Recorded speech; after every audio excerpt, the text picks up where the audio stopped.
Matam kuinagi mamangdagi mayamna khaurangna ngainarkpa Qatarda pangthokadoriba FIFA Football World Cup 2022 Supnatangi numit khara khaktani ngaisilakpaga loinana mayamgi mitmangda yoraktuna leirare FIFA Football World Cup na lakpa si football da ngaujaba football da thawai thajaba Iramdam Manipur guma lamdam asidadi achauba kumhai harauma yorakpa gumbani ngasigi episode asida thamjage FIFA Football World Cup ki matangda samlappa warol amasung World Cup thoiba country mana prize money kayam phangbage अथोइबा country सी खक्तना फंगब्रा नत्रगा participate तौरिबा लेबाक अतै सिंगसिना prize money फंगी नत्रगा फंगदे फंगलगना कयाम फंगबगे असिना सिंगबा सिंग थमजगे अदुगा लोइसलकपदा मयामगी इंटरेस्ट ओइनबा amazing fact Manipur YouTube channel गी माइकैदगेसु वर्ल्ड कप असिका मरी लेनना गिव अवे कॉन्टेस्ट अमतंग थमजरी कतारदा हंदक पांगथोकदोरिबा FIFA फुटबॉल वर्ल्ड कप की 29 सुबा एडिशन नसिना टूर्नामेंट असिगी हिस्ट्रीदा पैसा ख्वाइदगी यामना चंगबा अमसुंग विंटर दा पांगथोकपा इहान हानबा वर्ल्ड कप ओइगदौरी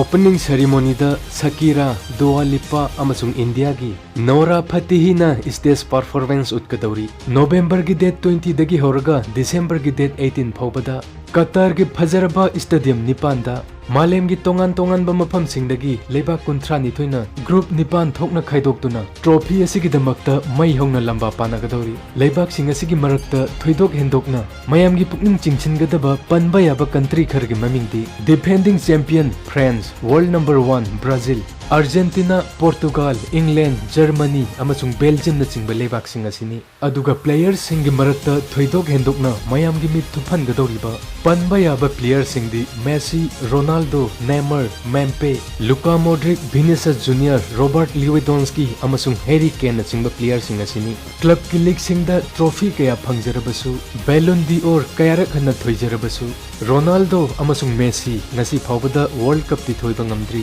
हंदकी वर्ल्ड कप असिना सीनियर प्लेयर अनि सिगी अरुइबा वर्ल्ड कप सु ओइगदौरी अदुना प्लेयर अनि असिना मखोइ मखोइगी लमसिंगबु अंगंबा थाकता पुदुना टूर्नामेंट असिबु माइ पाकनबा होतनारकदौरी लेबाक अनि असिना करिगुंबा मखोइ मखोइगी ग्रुप सिंगदा विनर ओइदुना मखा ताबा मैच सिंग लोइना थोइबा ngamba तारगदी मेसी अमसुंग रोनाल्डो फाइनल द थेंगनबा याबगी अचौबा ओइथोकपा अमदि लै मरक असिदा मिकुप अमतंग लौजरगा मयामगी मफमदा यामना कानरबा सीदा हिदाक अमतंग कुदोल तमजगे मालेमगी चौखटलबा लेबाक कया मरुमदा सिजनबा हौखरबा सेल थेरापी हाइबदी मियोइबगी हकचांग कयात कयादा सोंथरकलबा अमसुंग सिथरकलबा सेल सिंग हानगी फिबमदा अमुक हंजिल हंदुना लूरबा लेना लायों कयाबु फहनबा ngamliba असिगुमलबा सीदा हिदाक असिबु फाइटो लाइफ ना मयाम की मफम द फंगनजरी पृथ्वी की लेबा खरदा यामना तांगना फंगबा मना मसिंग अमसुंग हैरातना सेम्बा टोटली ऑर्गेनिक ओइरबा प्रोडक्ट सिंग असिना अइखोइ की मणिपुर दसु लूरबा लेना कया फानबा ngamkhre मसिगी मिटना उबा प्रमाण खरा मयाम की मिटमांग the थमजगे ngadu law thawgan thamaga tangkhai I law thawga ai masasi adu ju pura lo aside pura changes le re sing da bogo be nuar ba sing thawde di bera di ya side sum pom pom dre chak su asam bade di sum sabi ya ba ado khara khara chai ba mai da sona kan on thok ne sum dam dong da je karim to dre ko am ngai aya na si pha ba di na Chani bang phangi ko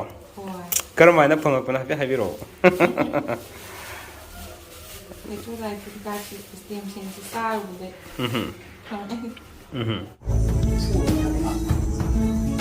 na thuna ka ngam da ba nahan di chatpa ngam da dai ne Chapin wai dia tu, piti chapin wai ne.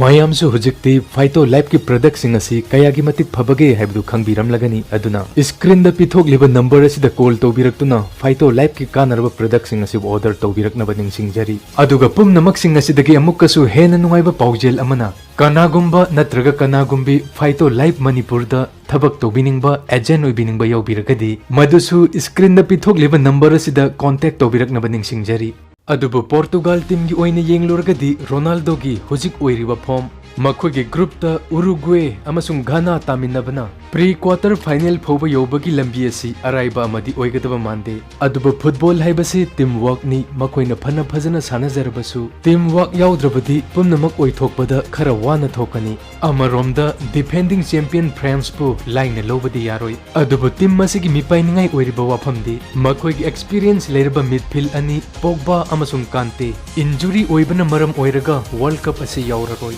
ꯑꯗꯨꯒ team ꯑꯁꯤꯒꯤ ꯅꯨꯡꯉꯥꯏꯕ ꯄꯥꯎ ꯑꯃꯅ 2018ꯒꯤ ꯐ꯭ꯔꯥꯟꯁꯀꯤ ꯋꯥꯔꯜड ꯀꯞ winning ꯇꯤꯝꯗ ꯌꯥꯎꯈꯤꯗꯕ real ꯃꯦꯗ꯭ꯔꯤꯗꯀꯤ star ꯁ꯭ꯇ꯭राꯏꯀꯔ ꯍꯟꯗꯛ ꯆꯍꯤꯒꯤ ꯕꯦꯁ ꯄ꯭लेꯌꯔꯁꯨ ꯇꯥꯈ꯭ꯔꯕ ꯀꯔꯤꯝ ꯕꯦꯟꯖꯦꯃꯥ ꯇꯤꯝ ꯑꯁꯤꯗ ꯍꯜꯂꯛꯀꯗꯧꯔꯤ ꯑꯗꯨꯅ ꯐ꯭ꯔꯥꯟꯁ ꯇꯤꯝ ꯑꯁꯤ ꯑꯦꯇꯦꯀꯤꯡ ꯂꯥꯏꯟꯗ ꯑꯃꯨꯛꯀ ꯍꯦꯟꯅ ꯃꯄꯥꯡꯒꯜ ꯀꯟꯕ ꯑꯣꯏꯒꯗꯧꯔꯤ ꯑꯗꯨꯕꯨ ꯏꯇꯤꯍꯥꯁꯀꯤ ꯃꯇꯨꯡ ꯏꯟꯅ ꯃꯃꯥꯡꯉꯩ ꯕ꯭ꯔꯥꯖꯤꯜꯒꯤ ꯄꯦꯂꯦꯅ ꯄꯥꯜꯂꯤꯉꯩ ꯃꯇꯝꯗ 1958 ꯑꯃꯁꯨꯡ 1962ꯗ ꯕ꯭ꯔꯥꯖꯤꯜꯅ ꯊꯪꯅꯅ ꯋꯥꯔꯜड ꯀꯞ ꯂꯧꯈꯤꯕ ꯑꯁꯤꯒꯤ ꯃꯇꯨꯡꯗ ngasi phawbada leibak amatana world cup anirak thangna lawba ngamba yaukidri brazil team gi oina yenglurgadi handaki football world cup ki makhogi squad ase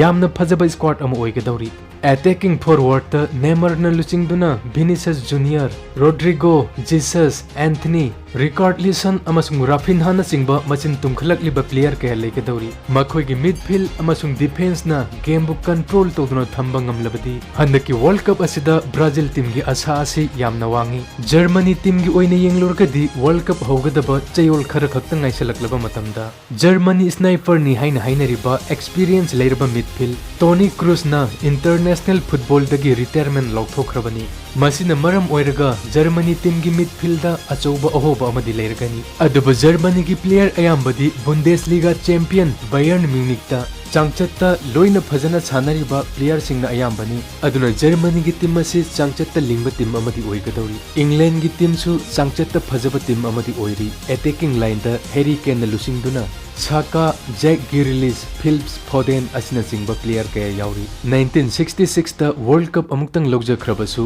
England team gi performance asi FIFA gi tournament singda phajaba record amati oide Belgium team gi oina yengluragana Lukaku World Cup squad ta yaukhitre amasung Eden Hazard su soktuna leibana team gi squad ta yaujarabasu 2018 ga yengruba matamda makhoi gi team asi mapangal khitang di sontharagani Spain team gi oina yengluragadi experience lerba defender makhoi gi captain amasu oiramba Sergio Ramos World Cup squad ta yaukidrabani amasung mahaki defense partner Gerard Pique su numit kharani gi mamangda international football dagi pothare haina lokthokrabani adubu team ama oina yengba matamdadi Spain gi team asi naha ngakta oiraga changchatta sanaba player ngakani adubu goal chanma ngamgadaba star player amangi ahoba Masini World Cup trophy asigi mapu oiba ngamgadaba oithokpa yaba leibak khara aduba panba yabadi FIFA World Cup ki history da Europe South America continent ani asigi leibak natana atopa continent gi leibak amatana ngasi phawba World Cup loba ngamdri